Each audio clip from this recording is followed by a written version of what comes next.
Chick Corea is here, born in Chelsea, Massachusetts. He has been and is one of the most significant jazz musicians over the past 40 years, always striving to reach his greatest potential in whatever direction he takes his music.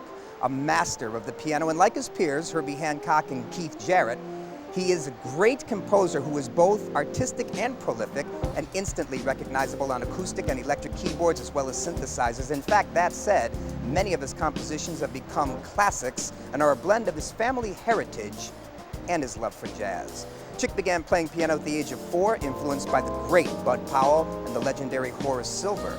He was part of the bands of percussionists Mongo Santa Maria and Willie Bobo, and has toured with jazz greats Cal Tjader, Blue Mitchell, Herbie Mann, Stan Getz, Sarah Vaughan, and Miles Davis. 1966 was Corea's recording debut as a leader with the album Tones for Jones Bones, and he followed that 2 years later with the classic Now He Sings, Now He Sobs.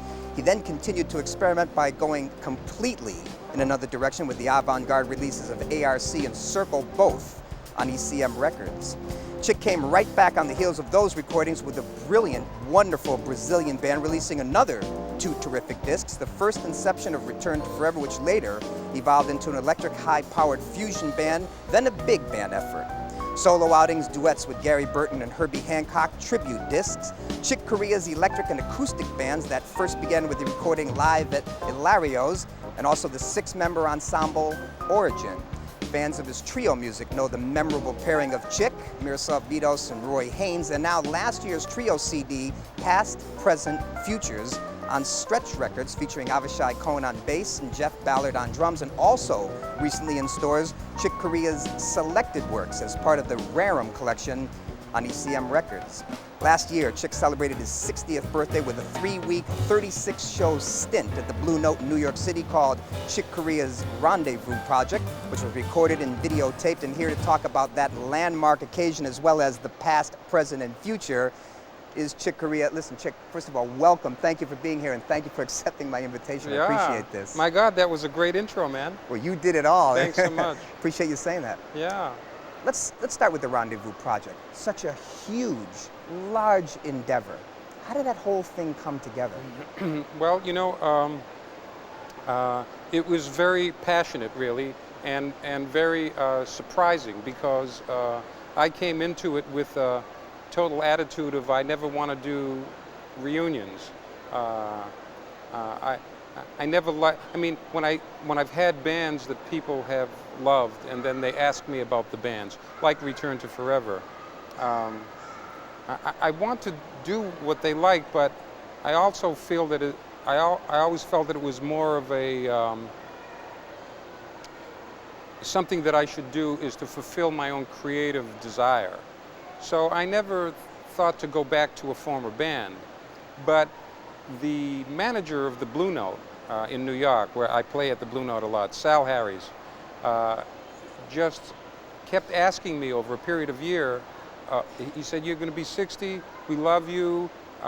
We did a birthday tribute for Dizzy and others. Why don't you put together something, you know?"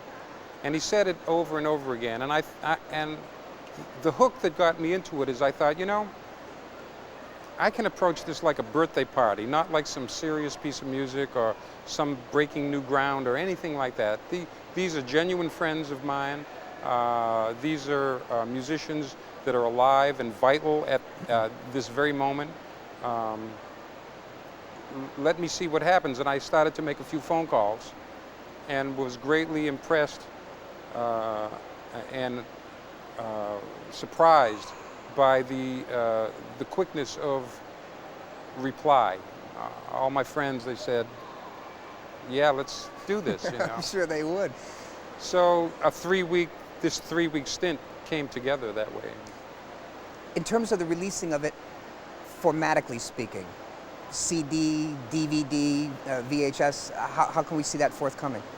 Well, I certainly wanted to document it, so I found a wonderful producer. I had seen a movie in the IMAX theaters. What are they called? The IMAX. Yeah, the full screen with the surround sound. Yeah, right. yeah. And there was a production called All Access there.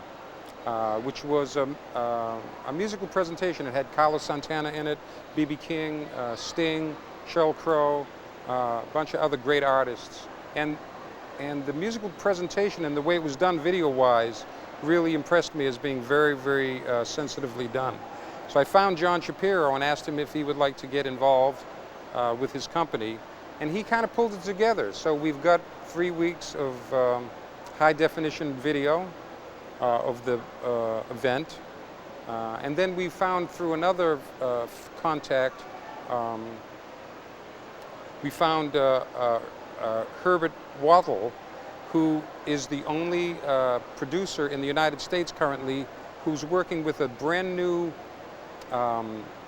digital audio format called DSD, Direct Stream Digital, and the result of which is going to be super audio CDs.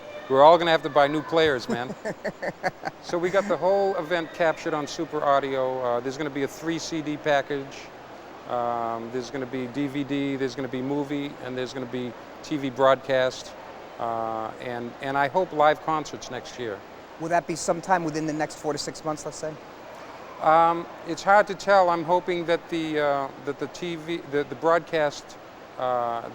broadcast will come before the end of the year, and the CD, I'm not sure. It could come before the end of the year or the beginning of next year. You know, a few moments ago, you were talking about how you don't like to, let's say, necessarily relive the past or, you know, do reunion type settings. So, in terms of the search for the musician that you are, what drives your artistry?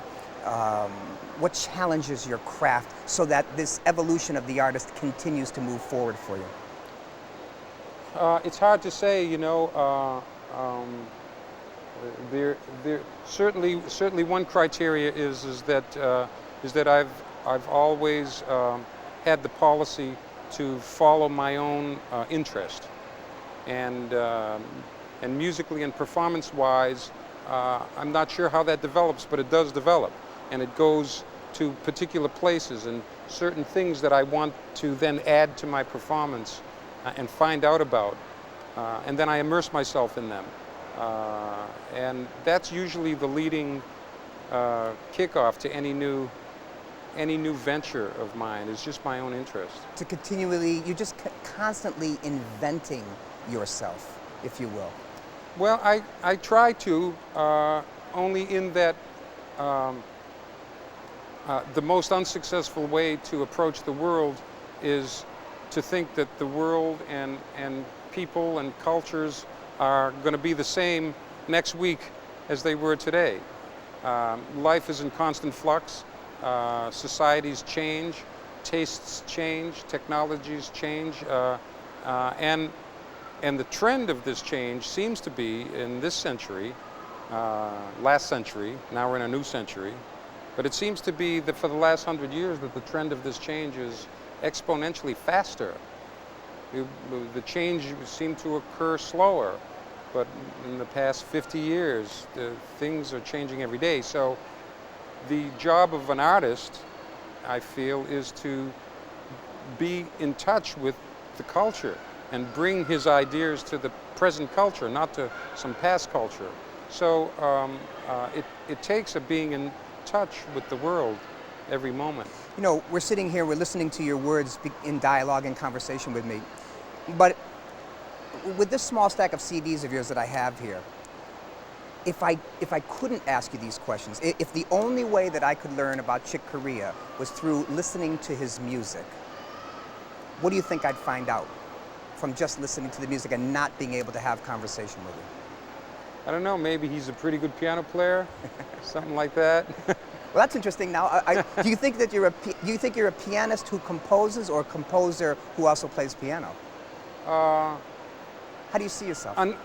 Until I tangled with Mozart, I was always an improviser who did everything else because he wanted to improvise and play. So the piano was a tool, composing was a tool, all to put a band together to get that incredible fun you get when you improvise. Exactly. That's what I wanted to do. So piano was a tool, And then writing tunes was like making new games, you know. You play this game, you play that game. I want to play this kind of game, I want to play that kind of game.